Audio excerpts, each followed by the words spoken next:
ایک نوجوان لڑکا ہے جس کا نام ابو قرصافہ ہے۔ بکریاں چراتا ہے اور اپنی خالہ کے یہاں قیام پذیر تھا۔ تو ایک دن اس نے حضور علیہ الصلوۃ والسلام کو دیکھ لیا۔ خوش قسمتی کہ اسے حضور علیہ الصلوۃ والسلام نے بھی دیکھ لیا۔ تیری پہلی نظر کا وار توبہ، دل اب تک دعائیں دے رہا ہے۔ تو اب اس کی سب بکریاں اسے بھول گئیں۔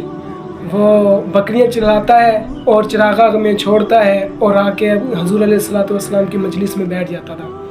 ایک دن اس کی خالہ کو پتہ چل جاتا ہے کہ یہ تو سارا دن وہاں بیٹھا رہتا ہے۔ اس کی خالہ نے اسے سختی سے منع کر دیا کہ تم وہاں نہیں جاؤ گے۔ اب ایک دن تو کاٹا، 2 دن تو کاٹے، برداشت نہیں ہوتی۔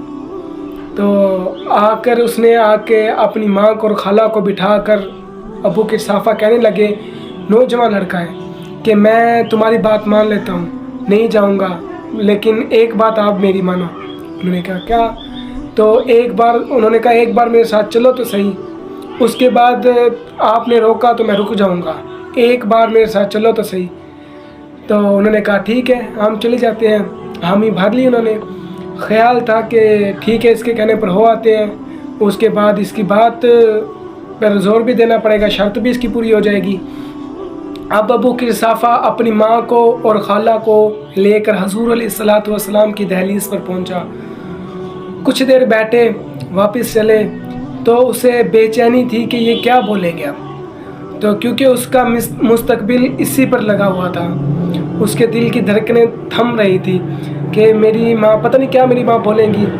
تو ابو قرصافہ کی خالہ نے کہا کہ ما رعینا مثل ھذا الرجل، اس زندگی میں ایسا سونا بندہ دیکھا ہی نہیں میں نے۔ لکھاں لوگ آئے زمانے تے، محبوب خدا جیا کوئی نہیں۔